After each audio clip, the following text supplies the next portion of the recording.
श्रावण के महीने में क्यों हिंदू धर्म में सिंधारा दूज मनाई जाती है? किस लिए?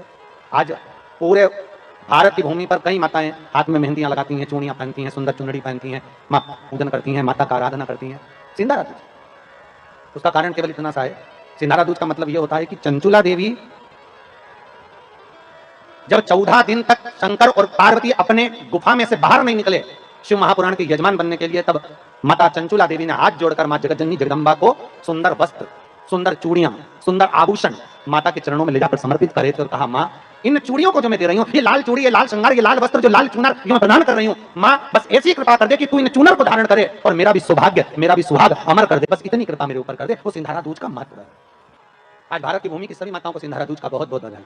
माता पार्वती, मां जगतजननी आपके सुहाग को अखंड सौभाग्यवती बनाए, यही भगवान से प्रार्थना। सती में और पार्वती में एक अंतर भारी है। सती मां धनवान है और पार्वती मैया गुणवान है। इसलिए पूरी दुनिया में जितने भी व्रत हैं, पूरी भारत की भूमि पर जितने व्रत होते हैं, कोई व्रत लक्ष्मी जी का नहीं है, भारत की भूमि पर कोई व्रत सरस्वती मैया का नहीं है, भारत की भूमि पर कोई व्रत इंद्राणी का नहीं है, भारत की भूमि पर कोई व्रत किसी देवी का नहीं है। जितना भारत की भूमि पर एक व्रत भारी है वो है माता पार्वती जी का। तीज का व्रत करोगे तो पार्वती जी का है, चतुर्थी का व्रत करोगे तो पार्वती जी का है, छठ का व्रत करोगे तो पार्वती जी का है। आप जितने व्रत देवी जी का करोगे नवरात्र में तो पार्वती जी का है। भारत की भूमि पर जितने व्रत हुए नारियों के, छोटी तीज, बड़ी तीज, हरतालिका तीज, करवा चौथ, जितने चतुर्थी के व्रत, जितने तीज के व्रत, जितने छठ के व्रत, जितने भारत की भूमि पर हुए, ये सब माता पार्वती जी के हैं। पार्वती के क्यों हैं? क्योंकि धनवान और गुणवान में अंतर है। मां पार्वती गुणवान है, इसलिए माताएं उनके व्रत कर अपने अंदर की वो गुण उत्पन्न करना चाहती हैं कि हम भी ऐसा तप करें, हम भी ऐसी साधना करें। हे माता पार्वती, जैसे आपका अखंड सौभाग्य है, हे मां जगतजननी, हमारा भी मांग में अखंड सौभाग्य रहे। जैसे आपके चूड़े अमर हैं, हे मां, हमारे हाथ में भी चूड़े अमर हो। हे मां, जैसे आपके भाल की बिंदी अमर है, मां मेरे भाल की बिंदी भी अमर हो। हे मां, जैसे आपके नैनों का सुरमा, बालों का गजरा अमर है, हे माता पार्वती, हमारे भी नैनों का सुरमा, बालों का गजरा अमर कर देना। बस इतनी सी कृपा नारी माता पार्वती से मांगा करती है, मां पार्वती से चाहती है।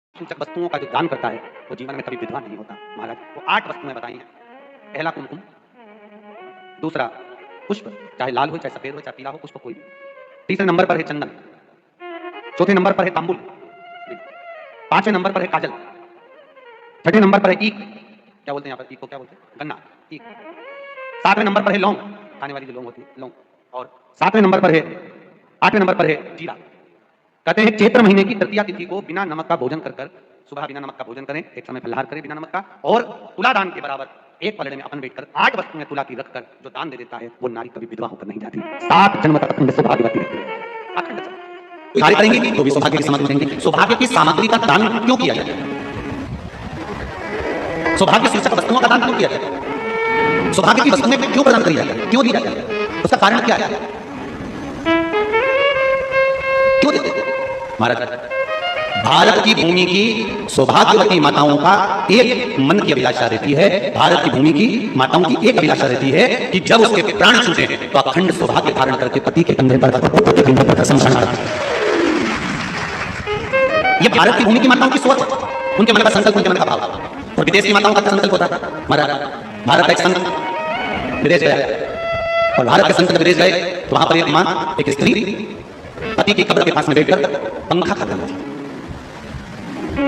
भारत के संत को बड़ा दुख हुआ, देखो हमारे यहाँ की माताएं तो पति के साथ सती हो जाती हैं, हमारे भारत की भूमि की माताएं तो पति के साथ सती हो जाती हैं, पर ये तो विदेश की माताएं तो भारत की माता से भी बढ़कर है कि पति मर गया, कब्र के अंदर है तो भी पंखा कर रही हैं। ये तो इनसे भी बड़ी है, भारत की माता से भी बड़ी, ये विदेश की माता। तो भारत के संत से रहा नहीं गया, भारत के संत ने जाकर पूछा विदेश की माता से, माँ जी एक बात बताओ, हमारे यहाँ पति के साथ पत्नी सती हो जाती है, वो प्रथम गिनती में आती है, पर तुम तो उससे भी बड़ी हो कि पति मर गया उसके बाद उसकी कब्र को पंखा कर रही हो। इतने में विदेश की माता ने कहा, मैं पति को पंखा नहीं कर रही, हमारे यहाँ नियम है जब तक पति की कब्र नहीं सूख जाए हम दूसरी शादी नहीं कर सकते, पंखे से सुखा इसलिए पंखे से सुखा रही है। मेरे भारत की माताओं में और विदेश की माताओं में अंतर है। मेरे भारत की माताएं अखंड सौभाग्य की वस्तुएं धारण कर अपने आप को गौरवान्वित महसूस करती हैं और विदेश की माताएं ये सब वस्तुएं उतार कर गौरवान्वित महसूस करती हैं। क्यों देते हैं चूड़ी का दान, क्यों देते हैं बिंदी का दान, क्यों देते हैं अखंड सौभाग्य का दान? किस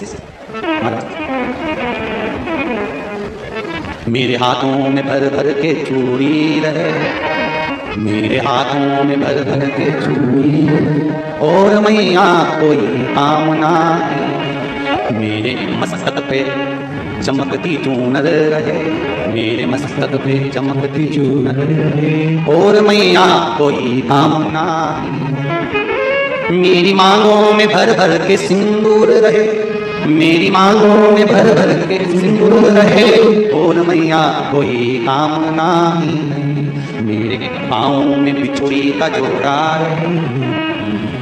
एक बिछुड़ी नहीं, कितनी? 2 3 4 5, एक एक पाँव में जोड़े से बिछुड़ी होना चाहिए, केवल एक नहीं, सिंगल नहीं। तो आजकल का फैशन हो गया हमारा, जो केवल एक बिछुड़ी धारण कर लो उसी में फैशन दिखे। श्रावण की महापुराण की कथा कहती है, जब बेटी को विदा करा जाता है और पहली बार बेटी के पाँव में जब बिछुड़ी डाली जाती है, तो वो बिछुड़ी भी अलग अलग नहीं होती, उस बिछुड़ी के जोड़ को चेन से एक दूसरे से बंधा हुआ। बोला सही है? जितने आसपास चैनल पर पता सुन रहे, जितने फेसबुक पर सुन रहे, ऊपर सुन रहे, सुन लेना कि मेरे भारत की माताओं का जब पानी ग्रहण संस्कार किसी बेटी का होता है, उसके पाँव में जब पहली बार बिछुड़ा पिनाया जाता है, बिछुड़ी पिनाई जाती है, तो बिछुड़ी एक दूसरे से बंधी हुई होती है, चेन से बंधी हुई होती है।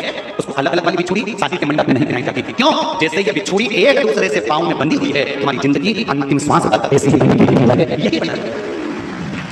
मतलब अब माताओं ने थोड़ा सा फैशन चेंज कर दिया, अब पाँव में जाकर बिछुड़ी गड़ती है, चुभती है, एक बिछुड़ी धारण हमारा नहीं। चूड़ी भी तो जोड़े से, हमारी माताएं, भारत की भूमि की जो माताएं हैं, ये चूड़ी भी हाथ में पहनती है तो जोड़े से पहनती है। बोलो जैसा सही है कि गलत है? एक अकेली चूड़ी माताएं हाथ में धारण नहीं करती हैं।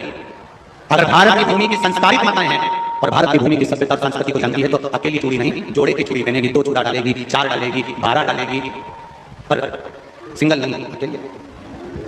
और फर्क आसानी समझ लो, हमारे यहाँ ठेले पर लेने जाओ तो जो केले अपन खाते हैं वो भी सिंगल नहीं देते, उसको भी जोड़े से दिया जाता है।